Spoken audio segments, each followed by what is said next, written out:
folgt eine Produktion von Radio Weser TV, großen V, aus dem Studio Norden Hamburg.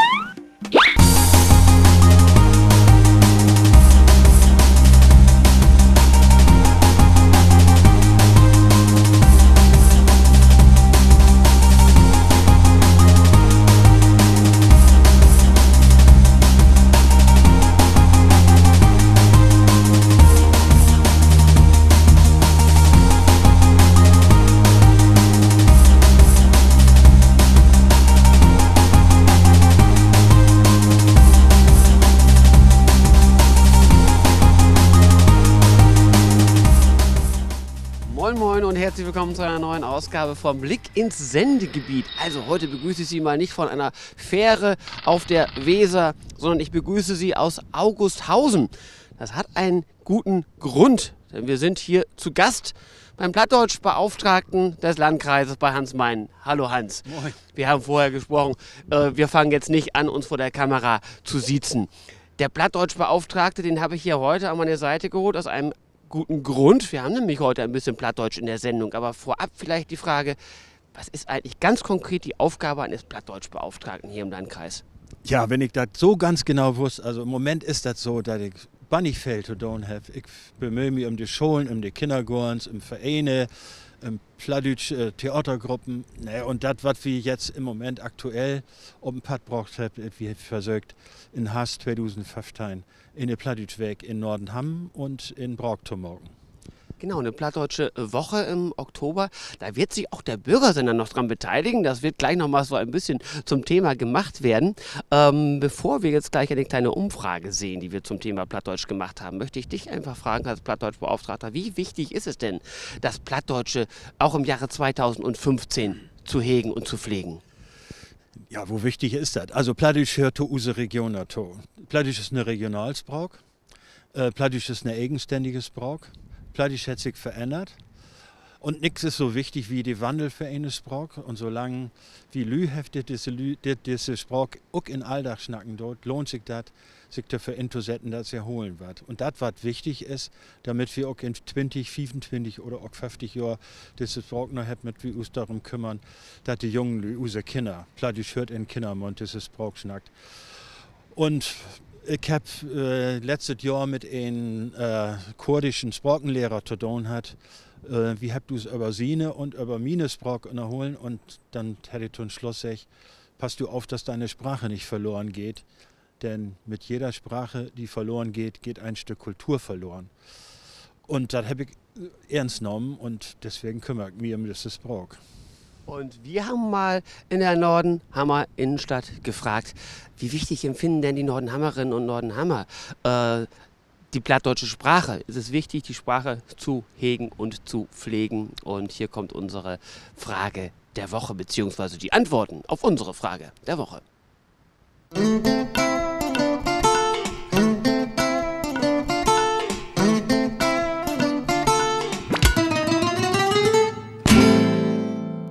Würden Sie uns vielleicht einmal erzählen, wie wichtig Plattdeutsch in Ihrem Alltag heutzutage noch ist? Leider nicht mehr allzu wichtig, weil ich selber kann es zwar verstehen, aber leider nicht sprechen. Und es sind halt die alten Leute, die das wirklich 100%ig sprechen können. Und ich finde das eigentlich ganz toll. Und das sollte vielleicht auch in der Schule gelehrt werden. Ja, eigentlich nicht mehr so sehr, weil Oma und Opa nicht mehr da sind. Ne? Die von früher, die haben ja alle, ich bin in Viesewahn aufgewachsen und da wurde ja noch Plattdeutsch gesprochen. Aber jetzt heutzutage nicht mehr. Meine Kinder haben in der Schule wohl Plattdeutsch gesprochen, auch gelesen, aber für mich nicht so sehr. Für mich ist das wichtig, dass ich das und vor allen Dingen, dass ich noch welche treffe, die das auch noch können. Und die das auch noch gerne sprechen. Das ist wichtig. Plattdeutsch ist ja eine offizielle Sprache, aber viele sehen das nur als Dialekt. Wie empfinden Sie das denn? Ist das mehr eine Sprache oder Dialekt? Erzählen Sie mal. Oh. Ich würde auch, ja, Dialekt würde ich sagen. Warum? Weil ja, das wird halt hier oben in Norddeutschland gesprochen. In Bayern wird Bayerisch gesprochen. Das ist ja auch keine eigene Sprache, sondern halt auch ein Dialekt. Ja, also es ist mehr Dialekt, würde ich sagen. Warum denn? Ja, irgendwie Sprache. Gut, wir sprechen alle Hochdeutsch hier und das ist eben die Alten, das ist noch das Dialekt von früher, dieses Plattdeutsche. So sehe ich das. Nee, ich finde das auch als Sprache. Wir haben doch früher hier nur Plattdeutsch gesprochen und das sehe ich nicht als Dialekt an. Ja, ich habe gedacht, das gehört einfach hier in diese Region. Und da ist es ja auch, glaube ich, von Gemeinde zu Gemeinde oder von Landkreis, glaube ich, auch manchmal noch unterschiedlich. In Emden, da spricht man noch wieder ein anderes Platt oder einen anderen Dialekt als hier in Butjadingen, ne, zum Beispiel. Ich denke, das ist so räumlich begrenzt, also nur hier in den Gegenden so ansässig und deswegen denke ich, ist der Begriff Sprache eigentlich zu weit gefasst. Für mich ist das keine Sprache. Englisch ist eine Sprache. Russisch, alles diese sind Sprachen. Aber das ist Dialekt. Unsere Frage der Woche, ja, und in der Frage der Woche, da haben viele Leute sozusagen den Unterschied gemacht, das ist ja nur ein Dialekt, das ist keine Sprache, sondern ein Dialekt und naja, manchen war es relativ egal, ob es weiter gepflegt wird oder nicht. Es ist so 50:50 sind die Meinungen da auseinander. Überrascht dich das Ergebnis? Nee, ganz im Gegenteil. Also ich habe damit gerechnet, dass dem so ist und das Wissen um unsere Sprache, also was die sprachwissenschaftlichen Hintergründe angeht, ja, jetzt bin ich auch mal dabei, Hochdeutsch zu schnacken. Also die Wissenschaft legt das genau fast und sagt, Plattdeutsch ist eine eigenständige Sprache. Das kann man jetzt verklären, warum das so ist. Das hat mit Martin Luther zu tun, der ja im Jahr 2015 ein großes Jubiläum feiert. Und die plattdeutsche Sprache hat diese letzte Lautverschiebung nicht mitgemacht und deswegen Plattdeutsch ist eine eigenständige Sprache. Aber im Grunde ist das auch egal, ob das nun ein Dialekt ist oder eine eigenständige Sprache.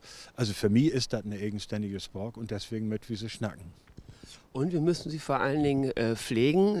Ich glaube, das ist ja auch ein Stück weit Regionalkultur. Das ist ein Stück weit Identität, eine regionale Identität, die man hier hat und die man dementsprechend auch pflegen muss, die nicht verloren gehen darf. Du hast jetzt schon gesagt, im Oktober soll es eine plattdeutsche Woche geben. Wenn wir mal ganz kurz darauf blicken, nur so ein paar Stichworte. Was wird in dieser plattdeutschen Woche passieren? Ja, bevor ich das beantworten würde, zu das Wort pflegen was sagen. Also in der Sprache pflegen, wenn jemand pflegt wird, dann ist er in der Regel nicht ganz gesund. Aber diese Sprache ist knackig und gesund und deswegen wird sie schnackt werden, pflegt werden, braucht sie nicht. Ja, was habt ihr für eine Plattdeutsch weg? Wie wird so viel wie möglich Lü und Vereine und Organisationen mit inbegriffen in das, was wir dafür habt. Die Vereine schöten mitmachen, die Kopli schöten mitmachen, die Schulen und die Kindergärten schöten eine Möglichkeit mitmachen. Wie wird Plattdeutsch an ganz ungewöhnliche Plätze und Stellen präsentieren und die Leute und Schnacken bringen lauten. Ob es traut in Café und ich weiß nicht, wo noch anders. Wir wird aber auch versuchen, was heißt versuchen, das ist beschlossen, Plattdeutsch für junge Leute machen, für die Schulen und Kindergärten, aber auch für die Groten in den Schulen. Also wie wird zum Beispiel eine plattdeutsche Punkband nach Oldenburg, nach Nordenham und Brockholen. Und eine plattdeutsche Figurentheaterspielerin, die plattdeutsche Theater für Kinder machen, in der Jahnhalle in Nordenham und im Zentraltheater in Brock. Da werden wir uns dann bei Zeiten auf jeden Fall nochmal intensiv über das Programm unterhalten, wenn es soweit ist im Oktober. Und der Bürgersender Radio Weser TV, der möchte sich natürlich auch beteiligen. Wir haben ja schon viel plattdeutsche Sendungen im Radio, im Programm. Unsere plattdeutschen Nachrichten haben wir. Und du machst selber bei uns mittlerweile eine Sendung. Der Nachfolger von Ludwig Stoll, Plattdeutsch-Ton Coffee, machst du bei uns. Und wir haben uns auch überlegt, dann auch eine plattdeutsche Fernsehausgabe von Blick ins Sendegebiet zu machen in der Woche. Und wie das dann aussehen könnte, da können Sie sich jetzt schon mal ein Bild von machen. Denn wir haben einen Beitrag über die Goldene Olga. Den haben wir sozusagen noch einmal nachvertonen lassen von Hans Meiners. Und unser plattdeutscher Beitrag zur Goldenen Olga, den sehen Sie jetzt.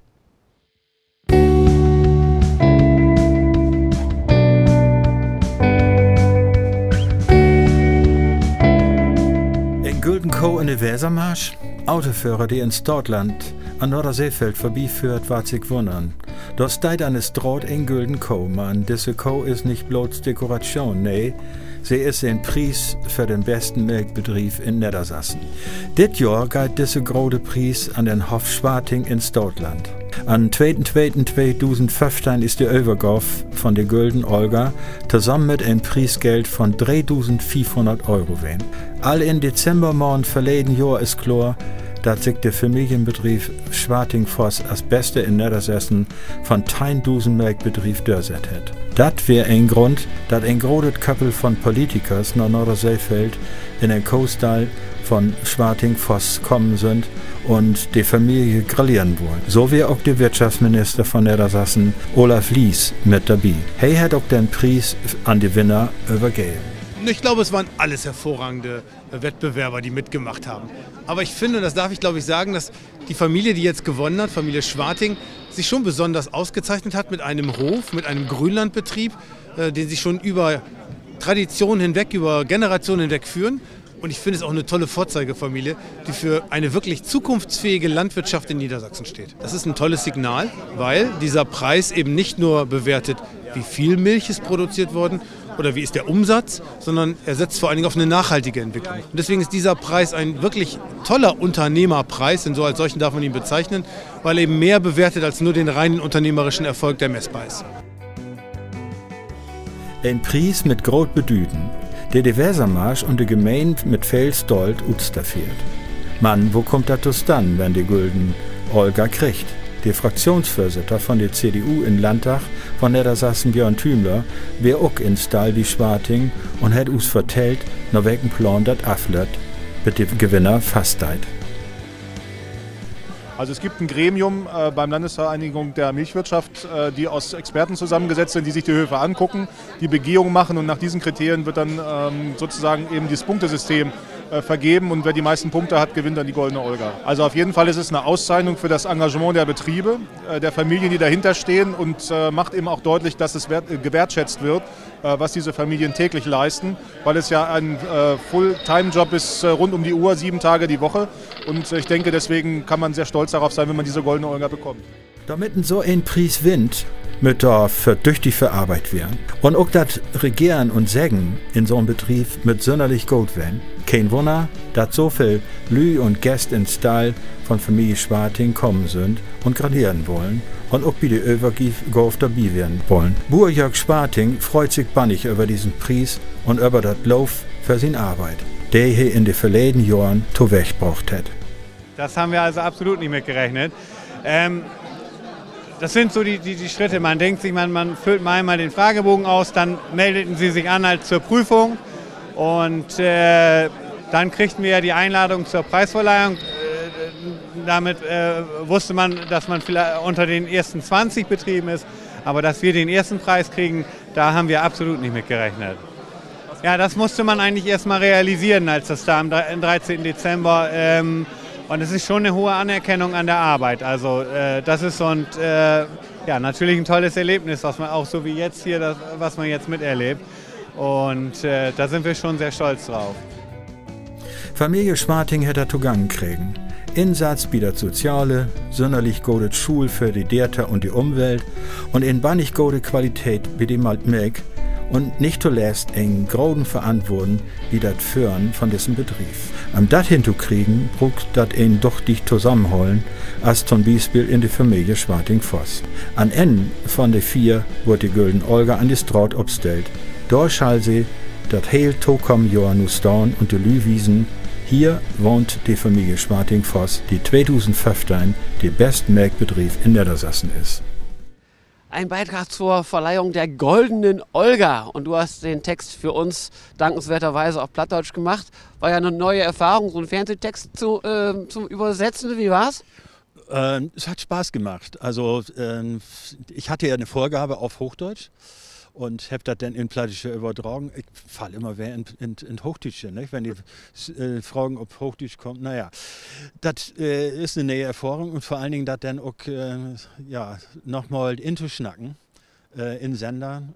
Ja, hat mich Spaß gemacht und ist dann vielleicht auch nicht das letzte Mal, wenn ich das gemacht habe. Genau, und das hoffen wir, dass es nicht das letzte Mal gewesen ist. Und da bitte ich auch mal unsere Zuschauer, uns das gerne mitzuteilen, ob sie Interesse daran hätten, dass wir in schöner Regelmäßigkeit mal Beiträge bei Blick ins Sendegebiet auch noch einmal senden und dann in plattdeutscher Sprache. Die folgende Geschichte, die wir wieder für Sie im Programm haben, die werden wir mit Sicherheit nicht in plattdeutscher Sprache kriegen. Das müssten wir denn schon mit Untertiteln machen oder nachvertonen. Denn die Hexe Minerva, die kommt ja nicht ursprünglich aus dieser Region, ist aber mittlerweile nicht nur in der Region beheimatet, sondern auch bei uns im Bürgersender bei Radio Weser TV Nordenham mit ihrer Sendereihe Minervas Hexen einmaleins.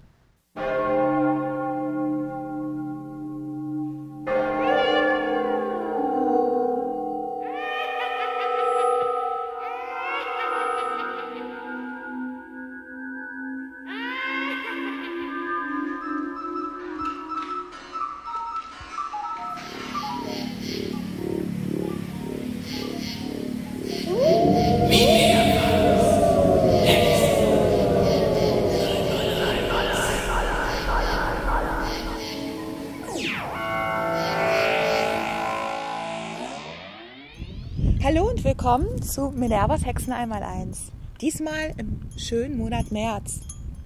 Ja, alles blüht und grünt und lugt aus der Erde hervor. Der März ist traditionell ein Monat des Aussehens, der Saat und vor allen Dingen auch der Erweiterung der Pacht, der neuen Verträge, und er ist ein Marsmonat. Das heißt, der Monat März hat seinen Namen vom Mars. Der Mars war einmal ein Kriegsgott, aber davor ein Vegetationsgott, daher der Monat. Im März feierten unsere germanisch-keltischen Vorfahren die Frühlingstag- und Nachtgleiche. Etwa am 21. März ist die helle wie die dunkle Zeit gleich lang. Das Licht nimmt zu und wir steuern geradewegs auf den Sommer zu. Eine Vegetationsgöttin, die vielen im Namen auch noch sehr bekannt vorkommt, ist die Göttin Ostara. Und auch so hieß ihr Fest am 21. März, nämlich Ostara oder Eoste. Ostara deswegen, weil das Licht von Osten kam und mit jedem Hauch und jedem Fuß, den die Göttin über das Land brachte oder auch über das Land schritt, wurden immer mehr der Boden fruchtbar und der Schnee und das Eis ging zurück. Ihre Begleiter waren beispielsweise der Hase und das Huhn. Und deswegen feierte man traditionell Ostara als ein erstes Fruchtbarkeitsfest. Rote Eier wurden traditionell verschenkt mit einem guten Segensspruch oder auch einer Runenbotschaft versehen, um eben halt die Fruchtbarkeit für das Jahr zu gewähren. Diese Tradition ist uns bis heute erhalten geblieben. Meine Pflanze für den März ist die Gundelrebe oder der Gundermann. Es ist ein unscheinbares Pflänzchen, aber einer meiner Lieblingspflanzen. Die Gundelrebe grünt das ganze Jahr, wogegen sie dann im Sommer lilane Blüten hat, die dann aus der Wiese herausragen. Die Gundelrebe oder auch Gundermann genannt, ist ein wirklich guter kleiner Hausgeist. Dazu muss ich sagen, unsere Vorfahren haben Pflanzen nicht nach ihren Wirkstoffen unterteilt, sondern eher nach ihrem Geist. All die Pflanzen, die am Haus wuchsen, wie die Gundelrebe, der Wegerich oder die Brennnesseln, waren gute Hausgeister, die den Menschen zur Verfügung standen, um ihnen halt Vitamine, Bitterstoffe und Gerbstoffe zu liefern und auch zu schützen und eben auch vor bösen Zaubern und Anfeindungen und auch Alben und Kobolden aus dem Walde das Haus und den Hof zu schützen. Die Gundelrebe findet sich überall in unserer Wiese, in dem Garten, und sie rankt und gedeiht prächtig, auch so ein Unkraut, was wir aber nutzen könnten, gerade im Frühjahr. Die Gundelrebe schwemmt Bitterstoffe aus dem Körper. Sie beinhaltet selber welche, aber auch Gerbstoffe, Flavoide und auch einen großen Anteil an Vitamin C. Sie ist ideal zum Ausschwemmen von Krankheiten. Gundermann oder sagt mehr aus. Es ist ein altgermanisches Wort. Gunda ist das Wort für Eiter, wobei unsere Vorfahren mit Eiter alles verbunden haben oder verbanden, was mit innerlichen Krankheiten zu tun hat. Mit Schleim, ja? Mit Auswürfen, mit Dingen, die im Körper festhingen. Die Gundelrebe ist ein wunderbares Kraut, um so etwas auszuschwemmen. Sie wurde traditionell beim Bronchitis und Lungenentzündung eingesetzt, aber auch bei schlecht heilenden und eiternden Wunden sowie auch bei Rheuma und Arthritis. Ein paar Blättchen beispielsweise in den Eintopf oder in die frische Suppe. Es ist ein wunderbares Frühlingskraut. Maler haben die Gundelrebe immer verwendet, weil sie Blei aus dem Körper und andere Metalle ausschwemmt. Sie ist das erste Kraut, was beim traditionellen Bier mit als Bestandteil galt, lange bevor der Malz dazu gesetzt wurde. Sie ist ein Würzkraut, was wirklich sehr verkannt ist.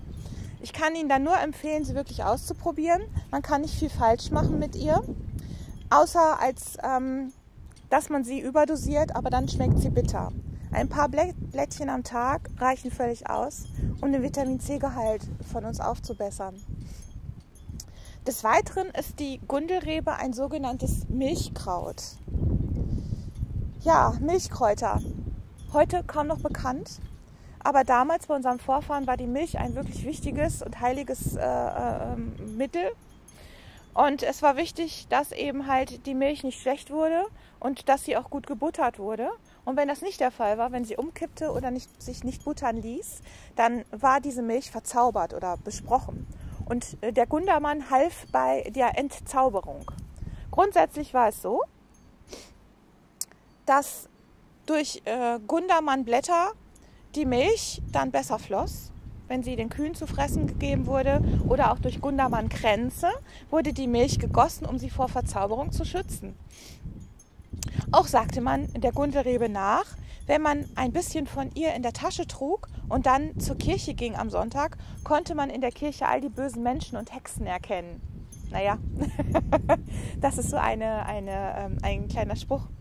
Ja, die Gundelrebe ist ein wirklich wunderbares Heilkraut, was auch wunderbar in ihrem Öl bei schlecht heilenden Wunden hilft. Das heißt, man nimmt im Sommer Blätter der Gundelrebe, schließt sie in ein Marmeladenglas ganz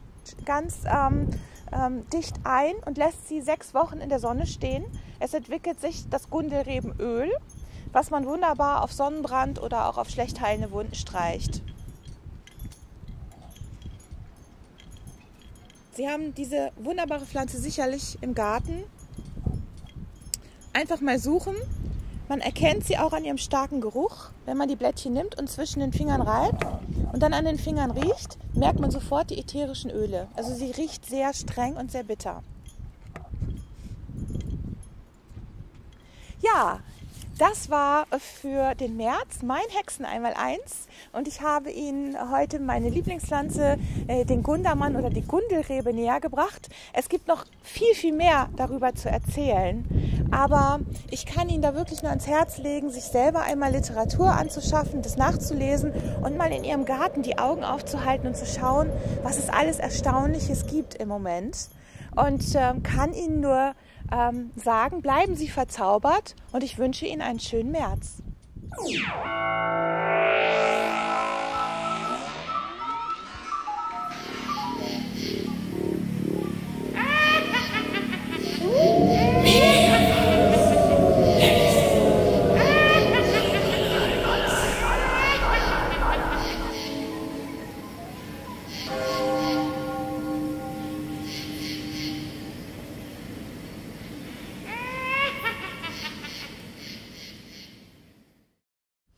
Minervas Hexen einmal-eins zum Monat März. Haben wir jetzt auch schon eine ganze Weile im Programm.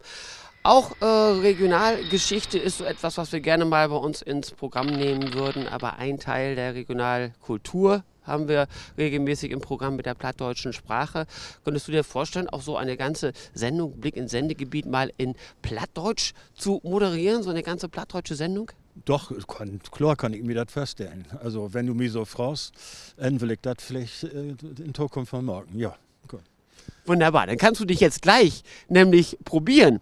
Dann muss ich mich nicht bei den Zuschauern verabschieden oder kann das auch machen, aber kann dir sozusagen das Spielfeld überlassen, die Abmoderation aus dieser heutigen Blick ins Sendegebiet-Ausgabe zu übernehmen. Bühne frei für Hans Meinen. Und eben habe ich dir ein S angedichtet, nicht meinen ersten, sondern Hans Meinen natürlich.